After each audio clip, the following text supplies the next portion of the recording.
There is a country where 26 million people have never seen Google, YouTube, or Wikipedia. Not because they're blocked, but because their internet was never connected to the rest of the world's in the first place. It's a separate network, running on separate cables, with its own version of every website. And it's not the only country trying to build this. The global internet isn't one thing. It's thousands of independent networks agreeing to use the same addressing system, DNS root servers, and the same routing protocol, BGP.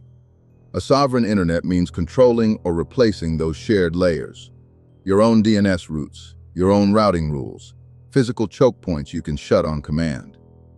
Two very different strategies exist: filtering what crosses the border, which is the most common approach, or physically replacing the connection with a closed national network, which is rare and extreme. Russia has run at least 3 nationwide disconnection drills since then, in 2019, 2021, and 2023, plus regional trials as recent as late 2024. Some of these tests went almost unnoticed, but the most recent one in Russia's Caucasus region knocked out access to Google, WhatsApp, and Telegram for nearly 24 hours, showing just how hard it actually is to cut a population off without breaking the services people rely on every day. North Korea's Kwangmyong, meaning bright star, is a fully air-gapped national intranet, with no physical connection to the global internet at all for ordinary citizens. It contains a few thousand government-approved sites, a copy-paste intranet with its own encyclopedia, news portals, and university resources, manually curated and updated. Real global internet access does exist, but it's restricted to a small, elite, and monitored foreign visitors on a completely separate physical connection.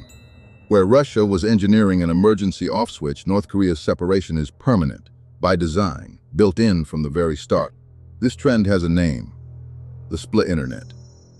The global internet fragmenting into incompatible national and regional networks.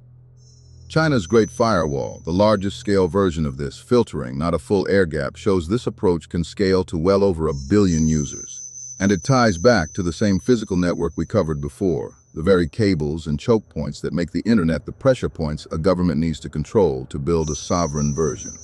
Next time, we'll look at a system. The internet was built to have no center. Internet solon present parks solutionorings disbankly commanded. No single point that can turn it off. Some countries are now spending billions to prove that wrong, one choke point at a time. If you want more stories about the hidden infrastructure running the modern world, subscribe.